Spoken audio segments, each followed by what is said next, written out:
Now you know the Hebrew letters, the double letters, the vowels, and the Sophite letters. Now we'll look at some of the exceptions with the schwah vowel and some other exceptions. The first word we'll work with is tzidkatacha. Notice that this word has two schwah vowels in it. We know that at the beginning of a word, the schwah vowel has an sound, like da. When we see the schwah later on in a word, it becomes what we could call a syllable stop.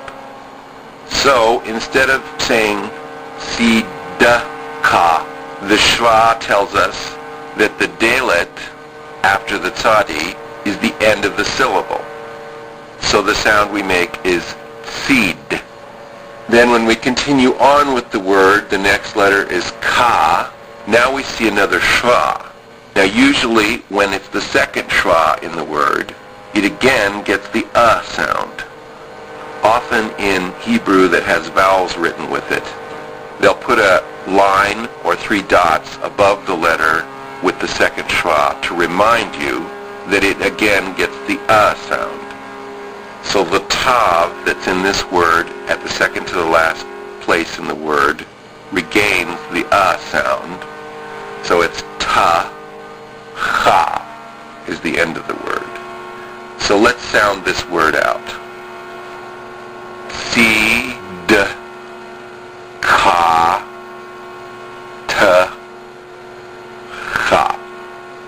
Tzidkatacha. This word is in ana b'koach. It means your righteousness. The next word we'll work with is amacha. Here the schwah is in the second place in the word. It has the line above it, so it reminds us that it gets the sound. A-m-cha. This word is also in ana b'koach, and it means your people. This word is yaminacha. It means your right hand. It's also in ana b'koach. Ya, mi, the yud is silent. Na, cha. The next word is in ana b'koach. The word is gamleim. It means recompense them. Ga. The mem has a schwah in the middle of the word, so it's a syllable stop. So the sound is gam, lay, mem sophite, mem. Gamleim. This word has a similar formation. This word is shamreim. It means guard them. And this is in ana b'koach as well. Sha. Notice schwah vowel under the mem indicates a syllable stop. So the sound is sham, re, mem sophite, mem. Shamre. This word demonstrates the nun sophite. This word is vashemen, and it occurs in Psalm 23. Va, she, me, na. Vashemen means with oil. This word is shulchan. It means table, and it also appears in Psalm 23. The first letter is shu. The lamed has a schwah under it, indicating a syllable stop. So the sound is shul, cha, na. Shulchan. Here's a word that demonstrates the pei sophite. It also demonstrates one of the exceptions with the letter vav.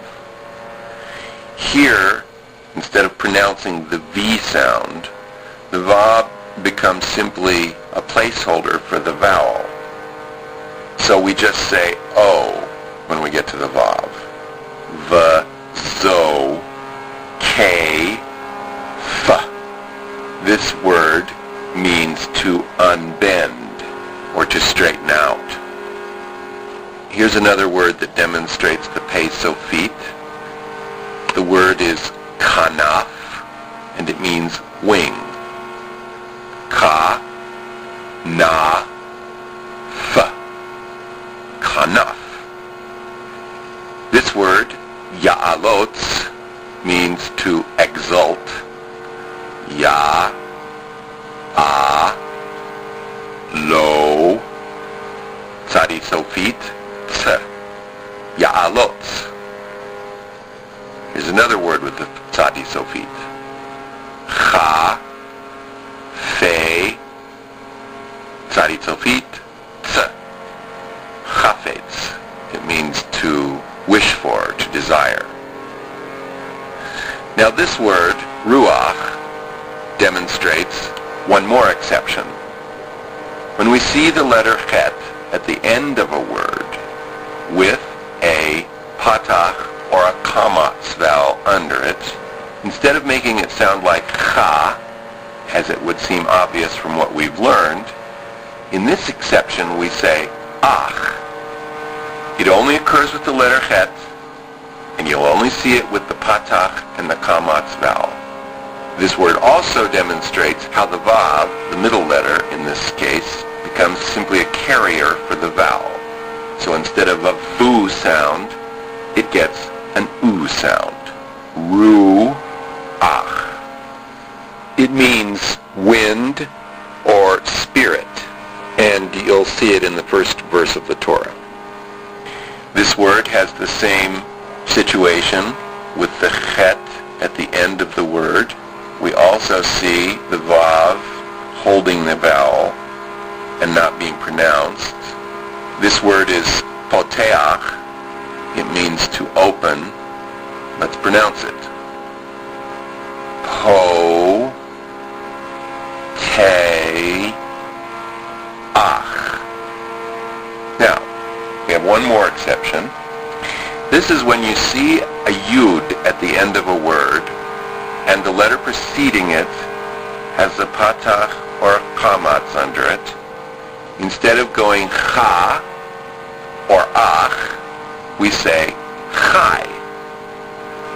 This word is chai. It means life. It occurs in Psalm 23. This word is also an example of how the yud changes the sound at the end of a word. This word is umil fanai, and it means in front of me. In this case, the vav at the beginning of the word becomes just a carrier for the vowel. So instead of saying vu, we say u. It also has the exception with the schwah vowel under the lamed, forming a syllable stop. So the second syllable of the word after the u is mil. Then the pei is a normal pei with a kamatz under it, so the sound is fa. And then at the end, we again have this formation with the yud following a letter with a patach under it. So the sound is nai. Umil fanai. And in front of me. This word occurs in the invocation of the protective angels. Now, using the other videos I've posted, you should be able to see all of the vowels, letters, and exceptions that we've demonstrated here in action, in real words. Now you have the basic tools to begin to read Hebrew. Be aware that reading Hebrew is a lifelong process, and that every new piece of Hebrew that you begin to work on will contain parts of it that will challenge you and that you will have to sound out like a beginner. This is one of the features of Hebrew that makes it so rewarding to work with, because you're always learning something new. May your journey with Hebrew increase your days and add to your years. And may you return to these words and through them enrich your life and bring peace to the world. Ki vi yirbu yamecha v'yosifu lecha shanot chayim. Orech yamim bimina, besamola oser v'chavod. Adonai oz li'amo yitein, Adonai yivarech et amo v'shalom.